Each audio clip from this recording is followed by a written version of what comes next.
Dahulu kala Allah Subhanahu wa taala menciptakan seorang makhluk yang sangat mulia. Allah Subhanahu wa taala berikan ia wajah yang sangat rupawan. Allah berikan ia tugas hidup bersama malaikat 80.000 tahun. 40.000 tahun ia menjadi penjaga pintu surga. 14.000 tahun ia ditugaskan oleh Allah Ta'ala untuk tawaf mengelilingi arasy bersama para malaikat. Dia sangat mulia dan sangat terkenal di kalangan para malaikat Allah Subhanahu wa Ta'ala. Pada saat itu di alam malakut ia dipanggil dengan nama Azazil, makhluk Allah Ta'ala yang sangat mulia. Allah Ta'ala berikan kehormatan kepadanya, Allah Ta'ala berikan kemuliaan kepadanya, sehingga ia menjadi begitu terhormat di hadapan para malaikat Allah Subhanahu wa Ta'ala. Bahkan di langit pertama ia dikenal mendapatkan gelar dengan sebutan Al-Abid. Di langit yang kedua ia mendapatkan gelar Az-Zahid sebagai ahli zuhud. Di langit yang ketiga ia mendapatkan gelar dari Allah Subhanahu wa Ta'ala dengan sebutan Al-Arif, ahli ma'rifat. Di langit yang keempat ia mendapatkan gelar sebagai Al-Wali, kekasih Allah Subhanahu wa Ta'ala. Di langit yang kelima ia mendapatkan gelar At-Taqi sebagai hamba Allah Ta'ala yang bertakwa. Di langit yang keenam ia mendapatkan gelar Al-Khazin sebagai penjaga pintu surga. Di langit yang ketujuh para malaikat-malaikat Allah Ta'ala mengenalnya dengan sebutan Al-Azazil atau Azazil, makhluk Allah Ta'ala yang sangat-sangat mulia. Namun makhluk Allah Ta'ala yang mulia ini suatu ketika dikumpulkan oleh Allah Ta'ala bersama para malaikat-malaikatnya Allah Subhanahu wa Ta'ala. Ketika dikumpulkannya, Allah Ta'ala perintahkan para malaikat dan makhluk yang bernama Azazil untuk tunduk, sujud hormat, sujud penghormatan kepada Nabi Adam, karena Nabi Adam telah diciptakan oleh Allah Subhanahu wa Ta'ala. Wa idz qala rabbuka lil malaikati isjudu li Adam fasajadu illa iblis aba wastakbara wa kana minal kafirin. Dan ingatlah ketika Tuhan kalian berfirman kepada para malaikat yang telah dikumpulkan oleh Allah Ta'ala, sujudlah kalian kepada Adam. Diperintahkan oleh Allah Ta'ala, Azazil diperintahkan, malaikat-malaikat diperintahkan untuk sujud hormat kepada Nabi Adam alaihissalam. Namun akhirnya Azazil enggan untuk sujud kepada Nabi Adam karena kesombongan yang terdapat di dalam hatinya. Allah Subhanahu wa Ta'ala bertanya kepada Azazil, qala ma man'aka alla tasjuda id amartuk. Wahai Azazil, apa yang menghalangi engkau untuk bersujud kepada Adam ketika aku perintahkan engkau sujud kepada Adam?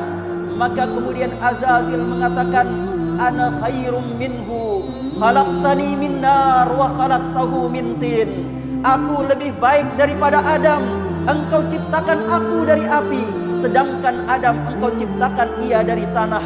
Maka sejak saat itu Azazil yang mulia, yang telah Allah anugerahkan ia wajah yang rupawan, yang telah Allah berikan ia gelar yang luar biasa, maka Allah Ta'ala jauhkan ia dari rahmat Allah. Berubahlah namanya dari Azazil menjadi Iblis. Iblis itu diambil dari kata balas yang berarti ya'is, orang yang berputus asa dari rahmat Allah Subhanahu wa Ta'ala. Bahkan para ulama mengartikan arti dari nama iblis itu adalah al-matrudu min rahmatillah, orang yang terlempar dari rahmat Allah Subhanahu wa Ta'ala. Apa gerangan yang menjadikan Azazil yang begitu mulia, yang menjadikan Azazil yang begitu terhormat dengan begitu banyak gelar kemuliaan yang dimilikinya, menjadi makhluk yang terlempar dari rahmat Allah Subhanahu wa Ta'ala? Wajahnya yang rupawan Allah rubah bagaikan wajah seekor babi. Kepalanya yang indah Allah rubah menjadi kepala seperti kepala unta.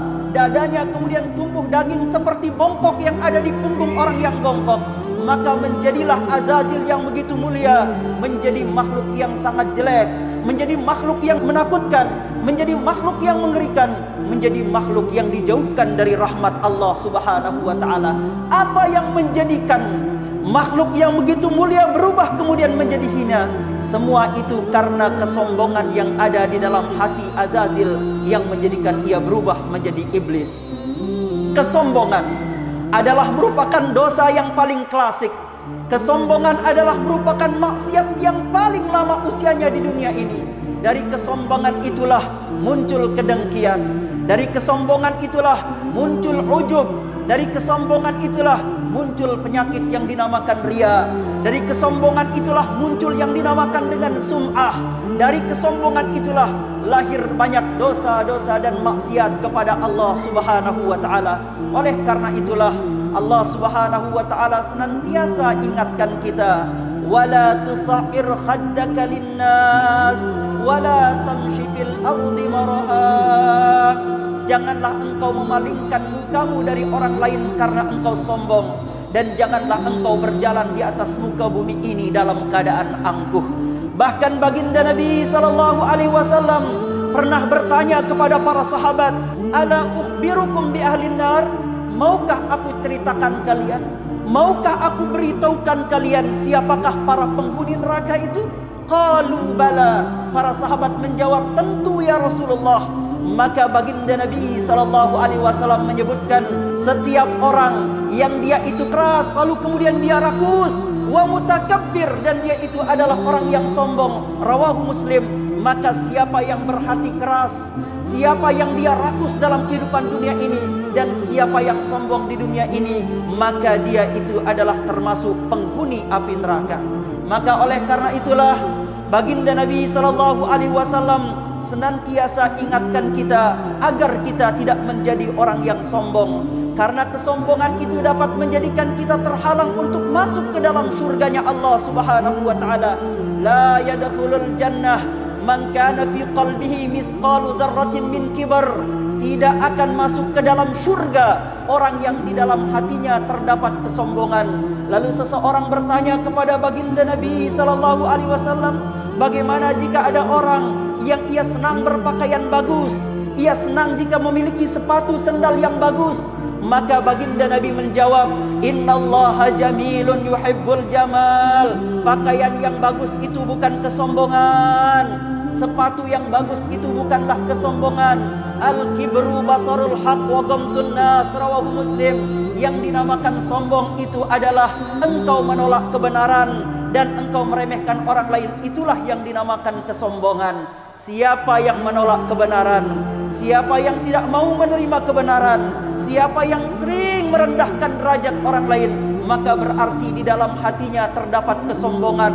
Maka kesombongan itu akan menjadi penghalang ia masuk ke dalam surganya Allah Subhanahu wa ta'ala. Maka oleh karena itulah, ketika kita memiliki harta, janganlah kemudian kita sombong dengan harta yang kita miliki. Ketika kita diberikan pangkat dan jabatan, janganlah kita sombong dengan pangkat dan jabatan yang kita miliki. Ketika kita diberikan ilmu oleh Allah, maka janganlah sombong dengan ilmu yang Allah amanahkan kepada kita. Bukankah Qarun adalah makhluk Allah Ta'ala yang Allah berikan ia kekayaan, lalu ia sombong dengan kekayaannya itu? Maka Allah Ta'ala tenggelamkan Qarun beserta hartanya ke dasar bumi. Oleh karena itu, jika ada orang yang menggali tanah lalu menemukan harta, maka harta yang ditemukan di dalam tanah itu dinamakan dengan harta Qarun. Ia sombong dengan begitu banyak hartanya, maka Allah tenggelamkan ia ke dasar kehinaan. Allah Subhanahu wa ta'ala juga berikan pangkat dan jabatan kepada Fir'aun dan Namrud, namun akhirnya ia sombongkan pangkat dan jabatannya. Pada akhirnya hidupnya berakhir dengan kehinaan. Jika Allah Subhanahu wa ta'ala anugerahkan kepada kita rahmat untuk bangun salat tahajud di malam hari, jangan memandang hina saudara-saudara kita yang nyenyak di dalam tidur mereka. Oleh karena itulah, apabila jika kita diberikan rahmat oleh Allah Ta'ala, lisan kita tidak putusnya berzikir, lisan kita tidak putusnya membaca Al-Quran, jangan memandang hina saudara kita yang sedikit zikirnya. Jangan memandang hina saudara kita yang sedikit bacaan Qur'annya. Jangan memandang hina saudara kita yang sedikit hafalan Qur'annya. Jangan sampai kesombongan berada di dalam kalbu kita, lalu kita memandang diri kita lebih baik daripada orang lain. Pernah suatu ketika ada ulama Bani Israel yang mana ulama ini memiliki ibadah yang sangat tinggi. Dia adalah ulama yang sangat alim, sampai-sampai ketika ia keluar dari rumahnya ada awan yang senantiasa menaungi di atas kepalanya. Lalu ada seorang pelacur itu hendak bertaubat kepada Allah. Lalu ia melihat orang alim itu, ia katakan di dalam dirinya, aku ingin dekat dengan orang alim itu agar ia dapat mengantarkan taubatku kepada Allah. Ketika sang pelacur itu mendekat kepada orang alim yang dinaungi oleh awan, maka orang alim itu mengatakan, "Anyah engkau di hadapanku, pergi engkau wahai manusia hina dari hadapanku." Maka seketika itu juga awan yang berada di atas kepalanya orang alim dari bangsa Bani Israel itu berpindah ke atas kepalanya wanita pelacur yang ingin bertaubat kepada Allah. Karena orang alim itu tersimpan kesombongan di dalam hatinya, sementara wanita itu tersimpan ketawaduan, kerendahan hati di dalam dirinya. Oleh karena itulah Allah jadikan orang yang sombong menjadi hina, dan Allah jadikan orang yang hina menjadi mulia karena ketawaduannya.